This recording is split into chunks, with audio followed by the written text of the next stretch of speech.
Hola mis hermanos, siguiendo con esta teología, ahora lo que vamos a ver es la Eucaristía en el Nuevo Testamento.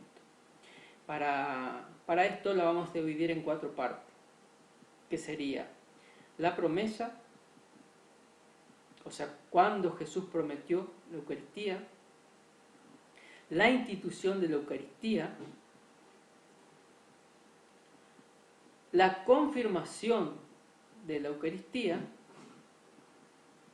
y por último lo reafirma, pero ya no Jesús, sino que lo reafirman sus apóstoles.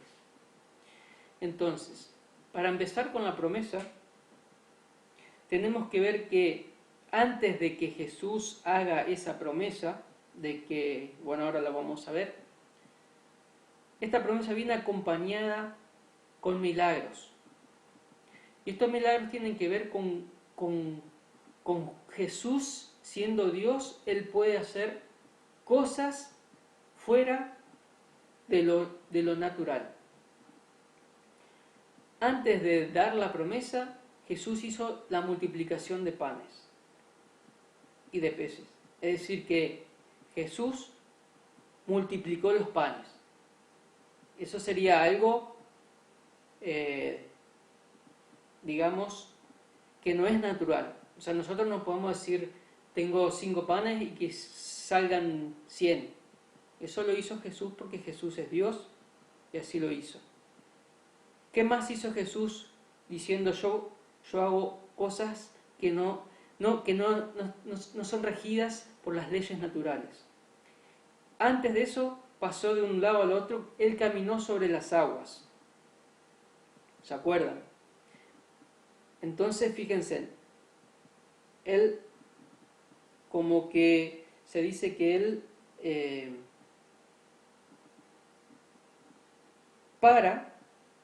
detiene las leyes naturales. Caminar sobre las aguas no se puede, él sí lo pudo hacer. Multiplicar los panes no se puede, él sí lo pudo hacer. Y en el sermón en Cafarnaúm, ¿sí? Fíjense que él está hablando de un sermón, hizo la multiplicación de los panes y después pasó al otro lado de la orilla. Pasó de un extremo al otro, pasó al otro lado. O sea que se fue a Cafarnaúm. Entonces en Cafarnaúm él dijo esto. Eso lo vemos en Juan, en el Evangelio de San Juan, capítulo 6, versículo 51. Hablando, ¿se acuerdan de que nosotros decíamos que en el Antiguo Testamento el maná era el pan bajado del cielo? Bueno, ahora Jesús va a decir eso. Dice Jesús, yo soy el pan vivo bajado del cielo. Si uno come de este pan, vivirá para siempre. El pan que yo le voy a dar es mi carne por la vida del mundo. Entonces acá me quedo con la frase yo le voy a dar. Está hablando de futuro. Futuro, ¿sí? No es o sea, está hablando de futuro. Yo le voy a dar, él va a dar un pan, ¿sí? Entonces, una promesa que Jesús hace. Yo voy a dar un pan que es mi carne para la vida del mundo. Ese pan es mi carne para la vida del mundo. Entonces, él va a dar un pan. Entonces, a eso le llamamos promesa. Esa es la promesa que hizo Jesús. Ahora, esa promesa la instituye. Lo hace, lo cumple. ¿Cuándo lo cumple? En la última cena. Jesús instituye su Pascua en la última cena con sus 11 apóstoles. Ahora vemos que antiguamente, o sea, en la antigua alianza, había una Pascua. Jesús por 3 años festejó esa Pascua. El primer año lo festejó, el segundo año lo festejó con sus apóstoles. Y en el tercer año dice, de vuelta, dice, qué ganas que tengo yo de estar con ustedes en esta Pascua. O sea que en la tercera ya algo iba a cambiar. En la Pascua judía se utilizan 5 copas, ¿sí? La tercera copa es la copa de la redención, ¿sí?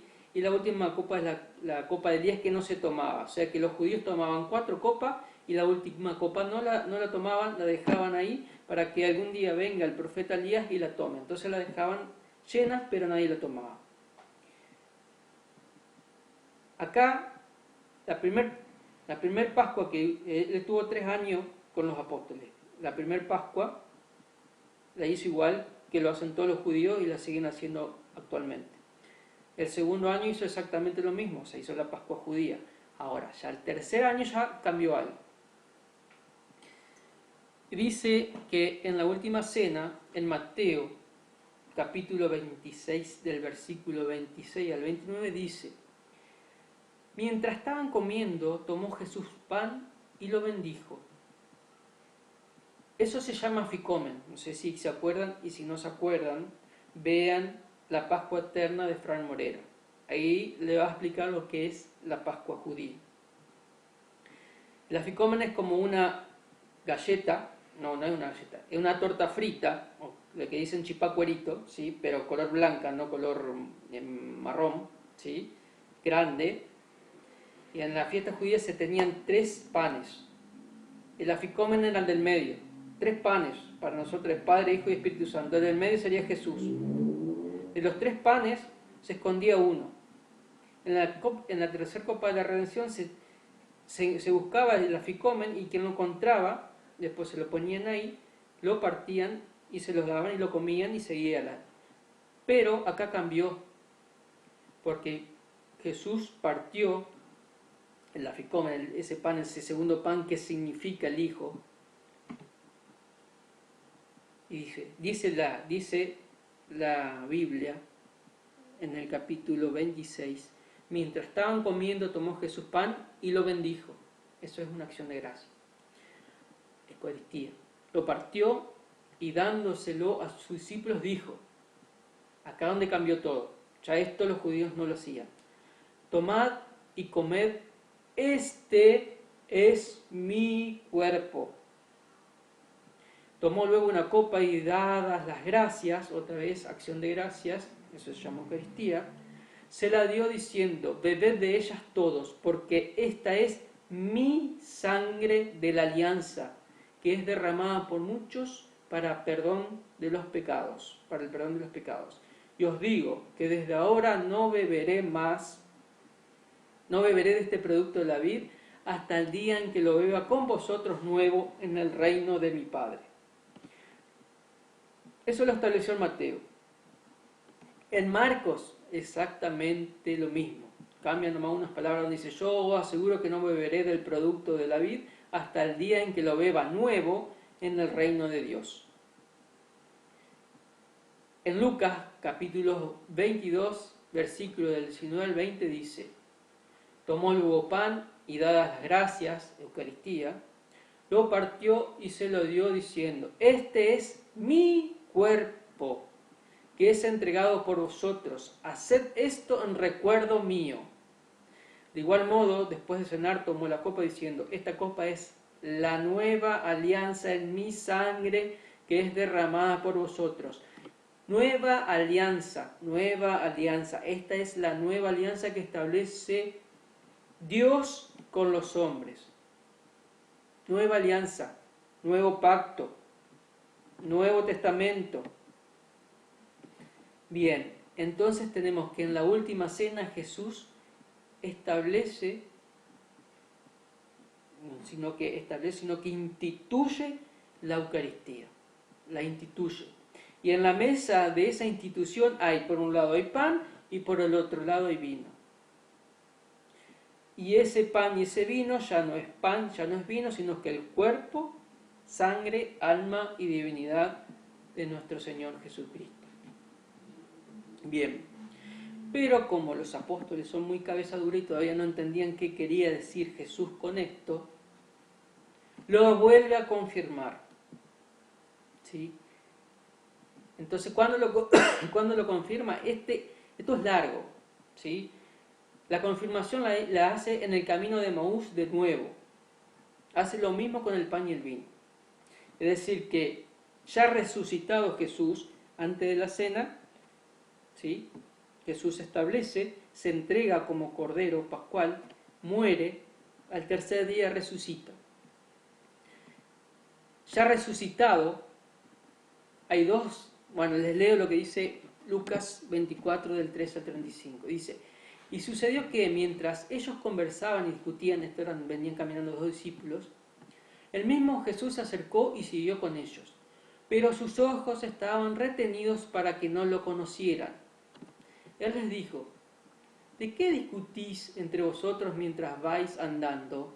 Ellos se pararon con aire entristecido. Uno de ellos, llamado Cleofás, le respondió: ¿eres tú el único residente de Jerusalén que no sabe las cosas que estos días han pasado en Elia? Él les dijo: ¿qué cosa? Ellos le dijeron: lo de Jesús el Nazareno, que fue un profeta poderoso en obras y palabras delante de Dios y de todo el pueblo. Como nuestros sumos sacerdotes y magistrados le condenaron a muerte y le crucificaron. Nosotros esperábamos que sería él el que iba a librar a Israel. Hago un paréntesis. Los judíos, algunos judíos, pensaban que el Mesías iba a librarlo de la esclavitud de los romanos. Pero Jesús no vino a librarlo de la esclavitud de los romanos, sino de la esclavitud del pecado sometida por el demonio. Cierro el paréntesis.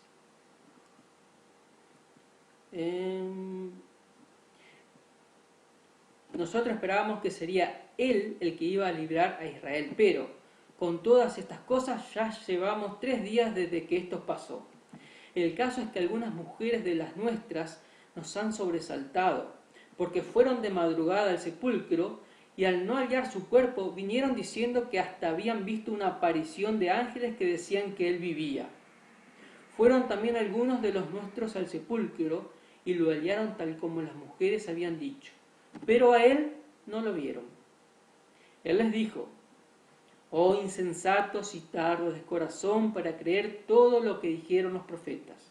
¿No era necesario que el Cristo padeciera eso y entrara así en su gloria? Y empezando por Moisés y continuando por todos los profetas, les explicó lo que había sobre él en todas las Escrituras. O sea que el Antiguo Testamento habla sobre Jesucristo y sobre la Eucaristía. Al acercarse al pueblo a donde iban, él hizo ademán de seguir adelante. O sea, fíjense que eso, iba caminando los tres y hizo como que iba a seguir adelante. Pero ellos le forzaron diciendo: quédate con nosotros, porque atardece y el día ya ha declinado. Le pidieron que se quedara con nosotros, que se quedara con ellos. Y él entró a quedarse con ellos. Vamos a ver de qué forma se queda con ellos. Él entró a quedarse con ellos. Y sucedió que, cuando se puso a la mesa con ellos, tomó pan, de vuelta. Pronunció la bendición, dio gracias, eso es, llama Eucaristía. Lo partió y se lo iba dando. Entonces se le abrieron los ojos y le reconocieron, pero él desapareció de su lado. Lo reconocieron y desapareció de su lado. ¿Qué quedó? El pan. Pero bueno, vamos a seguir. Pero él desapareció de su lado. Se dijeron uno a otro: ¿no estaba ardiendo nuestro corazón dentro de nosotros cuando nos hablaba en el camino y nos explicaba las Escrituras? Y levantándose al momento, se volvieron a Jerusalén y encontraron reunidos a los 11 y a los que estaban con ellos, que decían: es verdad, el Señor ha resucitado y se apareció a Simón.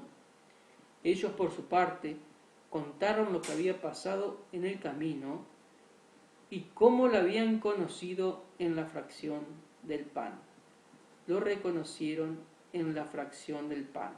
En la fracción del pan reconocieron a Jesús. ¿Cuántos ojos necesitamos para reconocer que al partir el pan, ahí está Jesús?